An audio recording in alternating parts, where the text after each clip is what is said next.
Claro, con un disco como por ejemplo The Sound of Sonny del saxofonista Sonny Rollins, grabado para Riverside en la ciudad de Nueva York,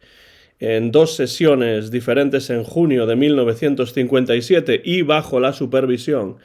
de Orrin Kipnis, entramos de lleno en el terreno del axioma. Es decir,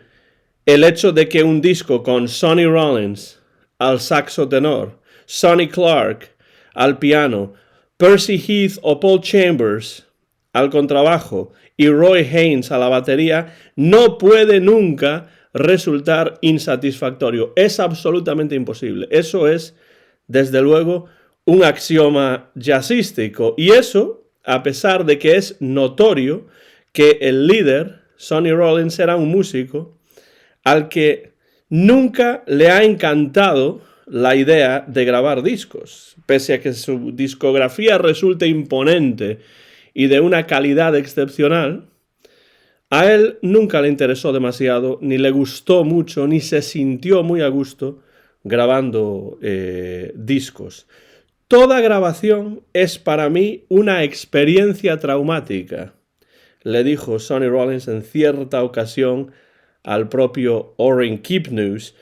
Y aunque tristemente fuese así para Sonny Rollins, menos mal que como aficionados al jazz podemos acceder a un buen número de grabaciones lideradas por uno de los más grandes saxofonistas de la historia del jazz y que además sigue entre nosotros con 94 años de edad en el momento en el que grabo este vídeo. Para el sello Riverside, Sonny Rollins grabó dos discos como líder: la Freedom Suite, o Suite de la Libertad,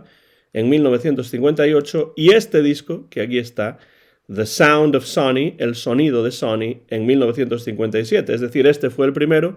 y después la Freedom Suite. Acababa de colaborar en aquellos momentos con Thelonious Monk en el brillante Brilliant Corners, y ya clásico, por supuesto. Y ya había grabado como líder verdaderas joyas como Tenor Madness o Saxophone Colossus, el coloso del saxofón. Ambos de 1956. Y en estas sesiones que conformarían The Sound of Sonny, Rollins empieza a experimentar ya no solo con la improvisación sobre unas melodías con las que juega constantemente, o con la extensión de los solos, a veces más largos, a veces más breves, sino también experimenta con los instrumentos con los que cuenta para acompañarlo en cada tema. Así, le doy la vuelta al disco para que puedan ver ahí el repertorio, y es un álbum que se inicia con una versión de The Last Time I Saw Paris, la última vez que vi París, en la que Rollins casi deconstruye la melodía de principio a fin con la batería de Roy Haynes, casi reproduciendo esos sonidos de la ciudad de París, en este caso, porque estamos en este tema en un contexto urbano. Y atención, sin el piano de Sonny Clark, que va a tocar en este disco, pero no en ese tema en particular. Sonny Clark, un magnífico pianista que a mí me encanta y que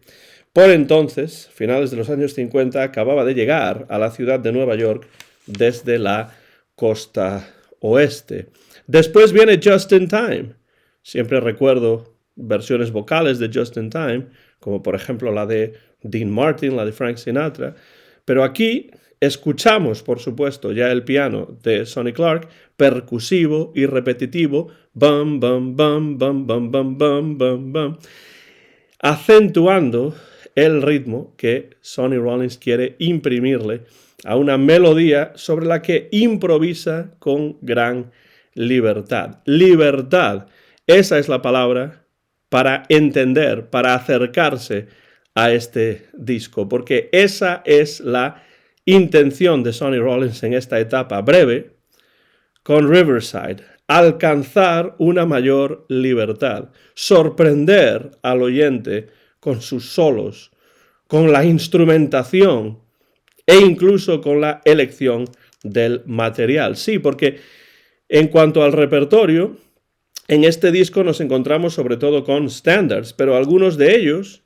no son lo que cabe esperar de un saxofonista de jazz a finales de los años 50, porque son melodías más o menos antiguas o poco interpretadas, como por ejemplo Toot Toot Tootsie, relacionada con Al Jolson, o Dearly Beloved, que introdujo Fred Astaire en una de sus películas. Estas son melodías que, bueno, pues no se interpretan con tanta tan a menudo, ¿no? Pero, por ejemplo, en Toot Toot Tootsie se acentúa el swing, con la sección rítmica apoyando la improvisación sobre la melodía principal de Sonny Rollins y con un solo de Sonny Clark que va también en la misma línea de inteligencia improvisatoria. Tenemos What Is There to Say, ¿qué hay que decir?, de Vernon Duke y de Yip Harburg, que es una excelente balada, que aquí sí Sonny Rollins interpreta con un gran sentimiento, creando una atmósfera baladística y pausada, con gran delicadeza, dando paso a un solo de Sonny Clark que empieza suave y callado para ir creciendo por momentos en intensidad y en swing, pero sin llegar nunca a un clímax explosivo. En realidad, en What Is There to Say parece que Sonny Rollins y Sonny Clark están reflexionando o tocando para sí mismos. Dearly Beloved, a medio tiempo, suena magnífica, ralentizándose por momentos, para después volver a acelerarse, especialmente en aquellos pasajes en los que Sonny Rollins improvisa sin descanso sobre esa sencilla melodía de Jerome Kern, que Sonny Rollins usa como base para explorar todas sus posibilidades expresivas. El acercamiento a Every Time We Say Goodbye, cada vez que nos decimos adiós, de Cole Porter, magnífica balada de Cole Porter originalmente. Se me ocurre pensar, por ejemplo, en Ella Fitzgerald cantando este tema de manera excelente en el songbook que grabó para Verve sobre composiciones de Cole Porter, pero aquí Every Time We Say Goodbye ya no es una balada, sino que está reimaginada desde el punto de vista del swing y se realiza a un tempo más acelerado. Generalmente ya digo que es una balada, pero aquí se toca a un tempo más acelerado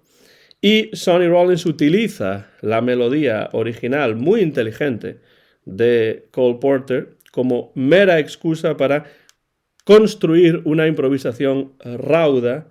e inteligente que continúa desarrollándose después cuando entra Sonny Clark al piano con su breve solo. Hasta ahora estamos hablando de algunos standards,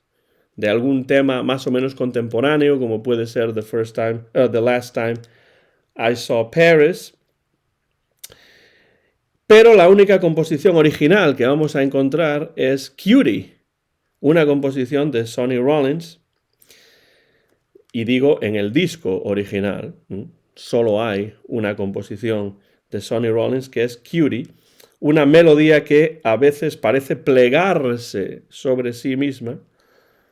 y una interpretación en la que también encontramos un solo suave y casi silencioso, muy suave, muy tranquilo, muy bajo en cuanto a volumen por parte de Percy Heath al contrabajo. Y luego viene It Could Happen to You, podría ocurrirte a ti, otro estándar que es una completa maravilla, un pequeño regalo valiosísimo de Sonny Rollins, que la interpreta como un solo de saxo, sin ayuda de los demás músicos. Y entonces It Could Happen to You, que es un tema muy interpretado en el jazz, le ofrece aquí una oportunidad a Sonny Rollins, una oportunidad inmejorable de reinventar la melodía de Jimmy Van Heusen antes de cerrar el álbum con otra sorpresa, porque sí, es un disco en el que se esconden varias sorpresas y una de ellas es que se cierra con una interpretación de Mangoes, éxito por entonces de la cantante y actriz Rosemary Clooney, introducida aquí por la batería de Roy Haynes, que a lo largo de la pieza va a acentuar su ritmo latino ya implícito en el título, porque si uno escucha la versión de Rosemary Clooney verá que es un tema prácticamente de cha-cha-cha, es un tema latino semejante al tipo de disco que la propia Rosemary Clooney grabó con la orquesta de Pérez Prado, pero aquí Sonny Rollins mantiene eso, pero hace una versión diferente, personal, con ese toque latino sobre todo que notamos en el tratamiento rítmico por parte de la batería de Roy Haynes. Es un tema lúdico realmente este Mangoes, casi como un guiño a pues lo que en esos momentos se estaba haciendo en el terreno del pop más convencional, pero desde un punto de vista lúdico, por supuesto. Esto se ve en Mangoes, pero esto también se extrapola a Funky Hotel Blues, que es otro tema compuesto por Sonny Rollins, en este caso un blues de Sonny Rollins, que no entró en el álbum original, pero que se ofrece como corte extra en esta edición en disco compacto de la Keep News Collection de 2007. El disco es de 1957, en 2007 se cumplían los 50 años de este álbum y se incluye este Funky Hotel Blues como tema extra que no había entrado en el disco original en 1957. Y es un tema que ofrece espacio a todos los participantes para realizar sus contribuciones y nos encontramos aquí en ese Funky Hotel Blues a un Sonny Rollins divertido. Ya digo que es un tema bastante lúdico, en cierto modo, y Sonny Rollins llega incluso a citar unos compases del Camptown Races de Stephen Foster, una melodía muy popular en el siglo XIX y además muy conocida a lo largo del mundo. Pues hay un momento en el que ciertos compases de ese tema de Stephen Foster se citan en este tema extra que no llegó a entrar en el disco original. Un disco que, como indica ya el título, The Sound of Sonny, el sonido de Sonny,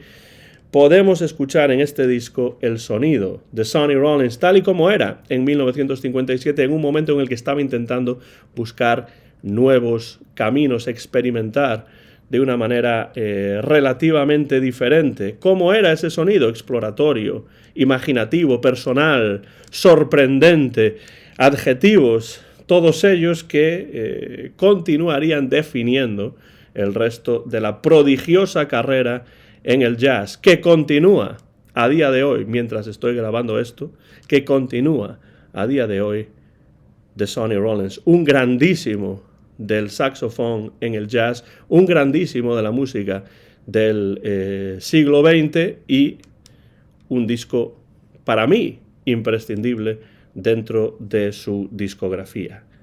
El sonido de Sonny, The Sound of Sonny, Rollins, that is.